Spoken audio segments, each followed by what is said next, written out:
In a previous video, we covered the basic actions in Little Ark.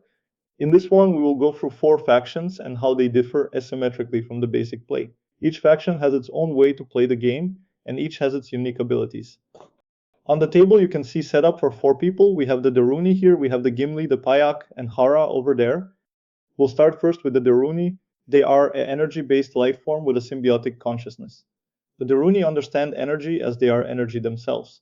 They can independently upgrade their power generator capacity or cylinder rotating speed. So they have a separate control of how many cylinders you have from the power generator and how many can you move per action. Individual Daruni are very gentle and physically weak, barely able to survive in the Ark's atmosphere. So at the start of the game, the Daruni have no defensive strength per unit. To adapt, they build armored dolls. A Daruni enters the doll and controls it by becoming the doll's central nervous system. These heavy titanium-built dolls are quite powerful, making them excellent at defense as long as they are upgraded. As an energy-based life form, the Daruni can move across the power grid of the Ark. The way it works is, let's say if I had moved one of my power cylinders in this room, then any unit can move to that room. So I can move wherever my power cylinders are, and it costs me just one movement to do so, as if the rooms are adjacent. Let's see that again. If I have a cylinder in these rooms, and for example, I can move my unit here, and the other one can move over in that room. Pajak are germanium-based life form with an individual consciousness. So usually a room would give you benefits based on the power cylinders that you have there, and these creatures are, I would say, walking power generators. So when they are in a room, they also automatically power the room as if there would be power cylinders there. And how much would depend on your upgrade. So at first, as you can see here, they would not provide any kind of benefit in that room, but you can upgrade for them from 0 to 3. So potentially they could replace 3 power cylinders. And this also applies into their own biodome. Another thing about them is they have evolved into extreme conditions with heat and high gravity. So they have pretty high defense even at the start of the game. Gimli are silicon-based life form with a collective consciousness. Gimli are microorganisms that have learned to connect and form themselves into a large computing system.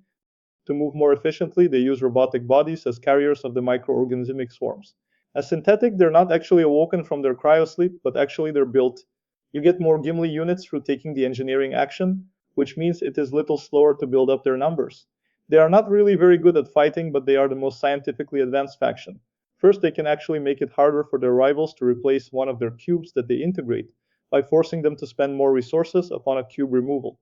Second, Gimli have already invented teleportation and start with a transport gate in their own biodome. Once active, they have the ability to teleport to any room instantly. The Hara are a boron-nitrogen-based life form with a central single consciousness, the hive mind. Hara have no individuality, units are just an extension of the hive mind, completely controlled by it. They are always evolving. Hara start as weakest of all the factions, but through the game they adapt and evolve their units into the strongest. Most of their upgrades are about fighting. They can upgrade both their units' individual attack, defense, and also metabolism. With the latter, they kind of devour or feed upon the enemy units, so you can get resources based on the number of units you kill in battle. When playing with the Hara, you have access to 9 units instead of the usual 6. It costs less to create one unit, but you can't heal them.